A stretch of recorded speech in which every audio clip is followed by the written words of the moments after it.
Ceci est un livre audio autogénéré par Google. Psychologie. Collection fondée par Philippe Breneau. Et dirigée par Alain Brun. Sans exclusive ni frontières, les logiques président au fonctionnement psychique comme à la vie relationnelle. Toutes les pratiques, toutes les écoles ont leur place dans psychologie. Déjà paru. Roland Brunner et Luz Janindevillars, Le coaching clinique psychanalytique, 2015. Florence Laffine, du sensoriel au sens social. Naissance de la pertinence et de la normativité sociale chez le bébé, 2015. Cécile Charrier, Réflexion pour une thérapeutique de la violence. Violence et créativité, 2015. Riyad Benredjeb, Dire, Le rituel. De l'anthropologie à la clinique, 2015. Radu Klit, Le travail institutionnel en milieu psychiatrique et de l'enfance inadaptée, 2015. Jean-Michel Pécard, Essai de psychologie analytique, 2015. Sébastien Ponnou, Lacan et l'éducation. Manifeste pour une clinique lacanienne de l'éducation, 2014. Sophia Ducceschijudes, Portrait de folies ordinaires. Petit guide de psychopathologie pour tous, 2014. Anna Curir, Les processus psychologiques de la découverte scientifique, l'harmonieuse complexité du monde, 2014. Jean-Pierre Legros, Stracium, Une théorie de la personne, 2014. Aurélie Capobianco, Dire, Peut-on parler au téléphone ? Stratégie clinique pour entendre au bout du fil, 2014. Christelle Demey, Stimuler le cerveau de l'enfant, 2013. Audrey Gaillard et Isabelle Urdapilleta, Représentation mentale et catégorisation, 2013. Jean-Luc Allier, La fragilité en pratique clinique, 2013. Stéphane Vedel, Nos désirs font désordre, lire l'Anti-Oedipe, 2013. Remerciements. Je remercie mes amis Dominique Terre, médecin psychiatre. Michel Quiban, médecin gériatre, de m'avoir assisté, lu et encouragé. J'exprime ma gratitude à mes collègues de l'hôpital de Bourganeuf. Aux familles des réunions du mercredi. À Madame Nicole Fanti pour sa relecture. À Emmanuel Hirsch et l'équipe de l'EREMA. Avertissement.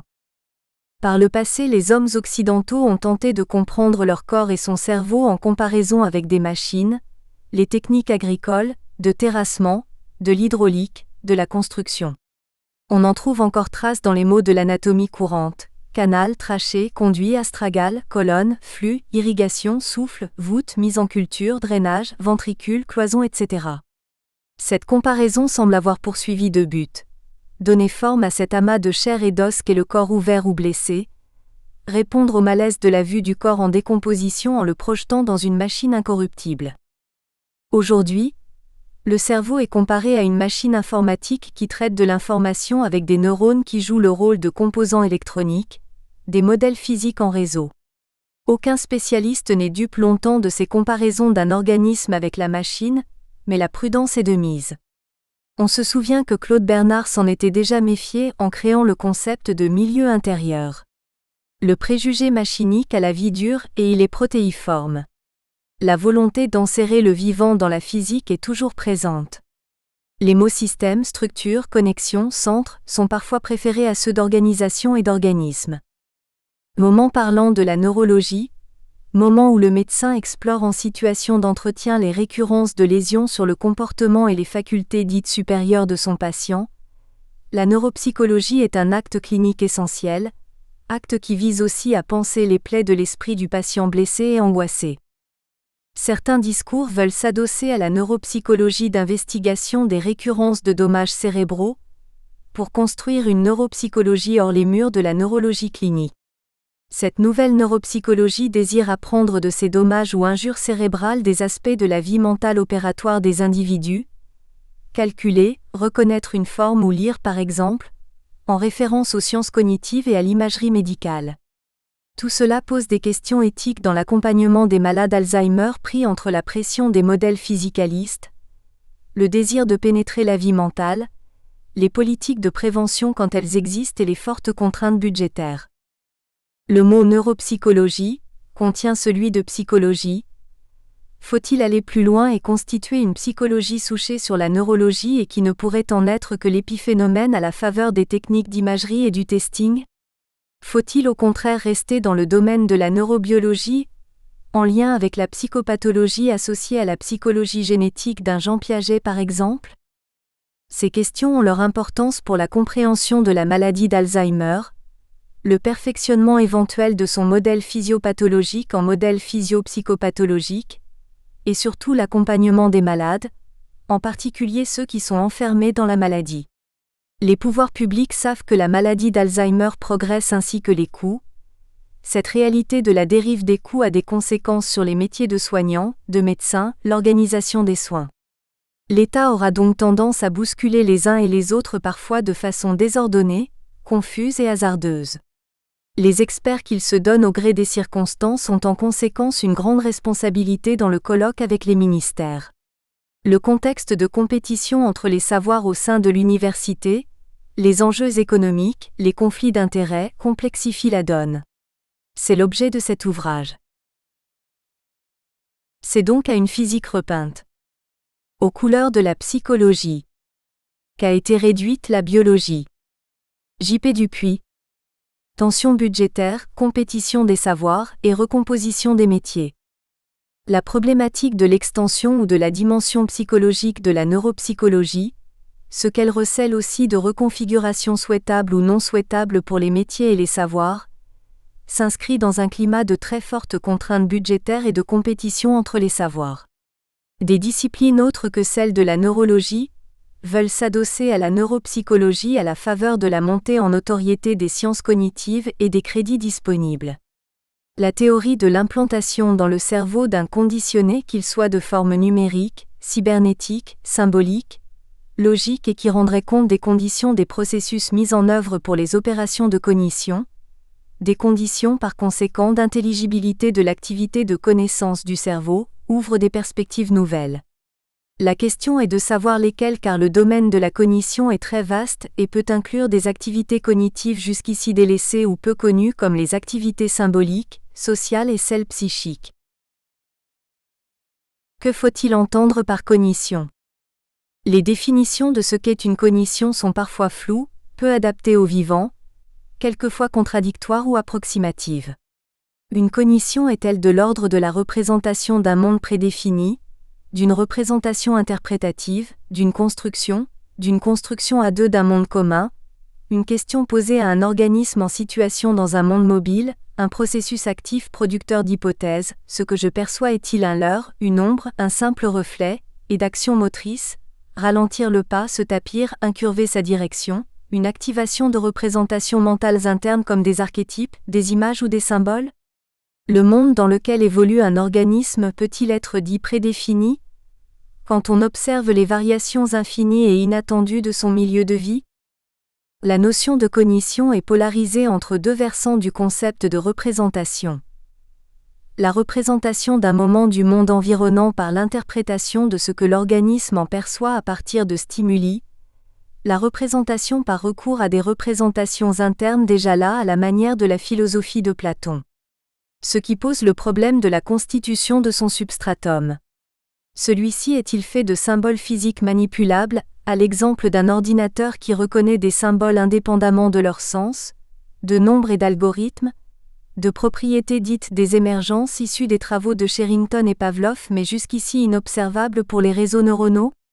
Sherrington et Pavlov avaient deviné au regard de l'observation anatomique que les neurones coopèrent en formant selon la situation des ensembles ou complexes aux configurations toujours aléatoires et donc non fixes ou identifiables à un lieu.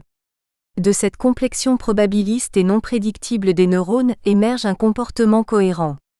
Cette théorie soutenue en particulier par Shannon, Varela et Brooks a le grand avantage de rompre avec un anthropomorphisme, l'existence d'un centre ou d'un administrateur central.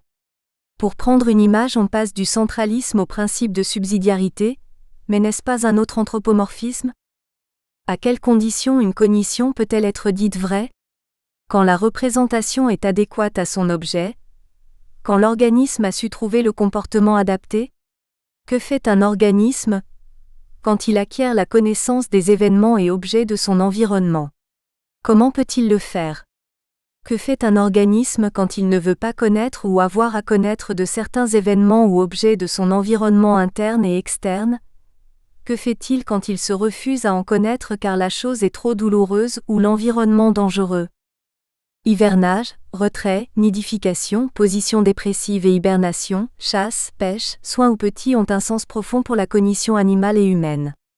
Le concept d'organisme situe le domaine de la cognition dans le vivant et l'étude du vivant, pas seulement dans ce qui pourrait être une spécificité humaine comme une intellection. Si la cognition apparaît comme une sorte de propriété des organismes en situation dotés d'un système nerveux suprasegmentaire différencié, on ne peut écarter que ces précurseurs soient déjà actifs dans l'activité segmentaire.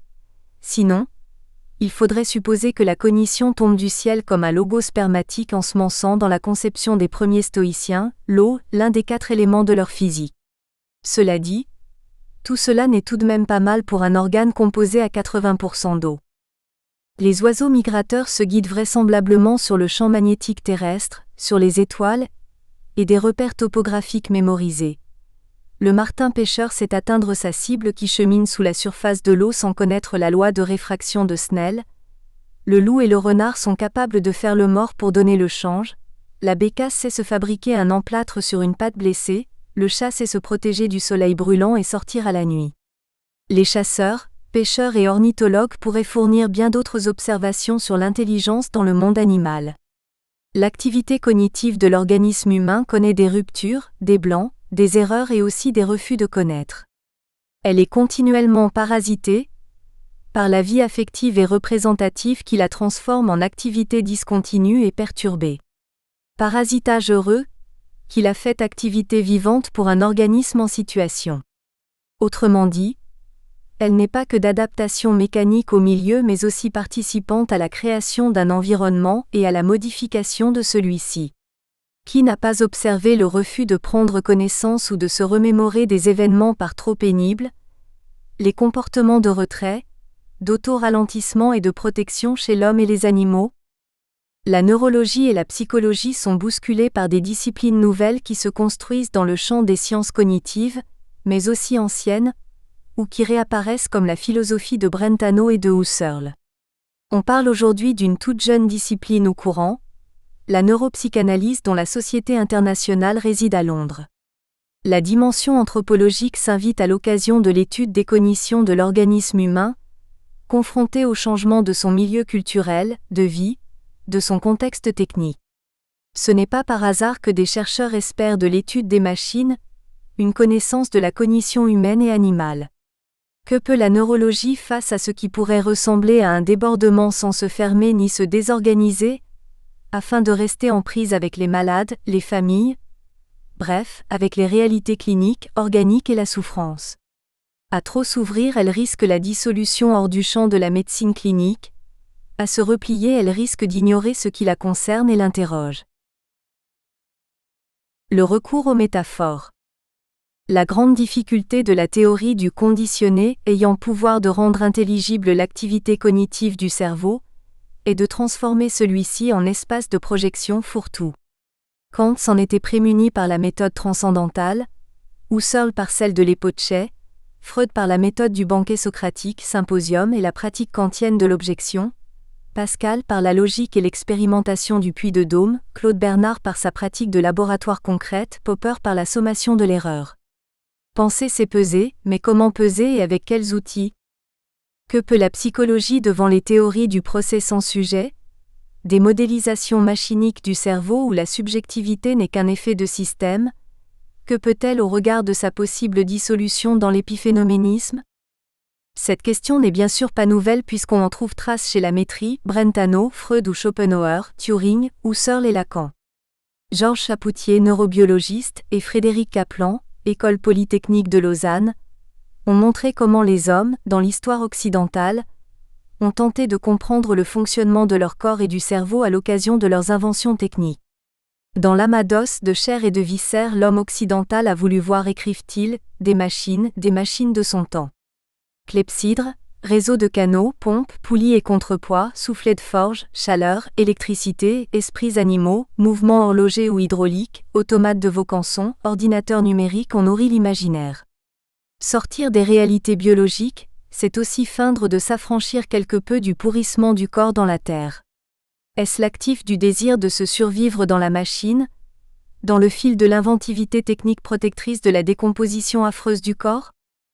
Et effectivement, des inventions comme la photographie, l'enregistrement des sons, le cinéma, l'imprimerie, l'informatique rendent possible des survies partielles à une époque où les concessions perpétuelles ne sont plus de mise et où l'on détruit les corps par le feu. Il est loisible de se représenter la mémoire comme une base de données comme on se représentait autrefois le cœur à l'exemple d'une pompe. Le problème est de ne pas oublier, écrivent Chapoutier et Kaplan, que ce ne sont que des métaphores. Métaphores qui, prises à la lettre, inquiètent l'homme d'Occident sur son identité. Si je me comprends machine, poulie, clepsydre, ordinateur numérique, qui suis-je, quelle est mon identité ? Chaque nouvelle métaphore machinique appliquée à l'homme l'oblige à se redéfinir. Qu'en sera-t-il demain quand des ordinateurs non numériques seront construits ? Le vocabulaire qui entoure la cognition change et se diversifie depuis 40 ans, et les métaphores y abondent. Les choses vont très vite au milieu d'une inflation de publications et d'hyperspécialisation qui frise le collapsus dans les sciences. Qui, aujourd'hui, est capable de lire les 30 000 publications médicales publiées dans l'année ? Le chapitre dévolu autrefois aux fonctions supérieures et à la conscience semble s'estomper des manuels de neurologie courants en France, mais non, remarquons-le, du langage des comités d'experts de la HAS, Haute Autorité de Santé, en matière gériatrique. On les retrouve toutefois sous la plume de certains neurologues comme Bruno Dubois, ce qui prouve un esprit d'ouverture dans ce domaine. Il est vrai que le thème de la conscience est un thème à éclipse qui revient à l'occasion, disparaît à d'autres comme s'il embarrassait. Ce chapitre a laissé place en général à la neuropsychologie pour les premières, à l'éveil, au sommeil et aux états. Nous espérons que vous avez apprécié cet aperçu. Pour continuer à écouter ce livre audio sur Google Play Livres, utilisez le lien dans la description de la vidéo.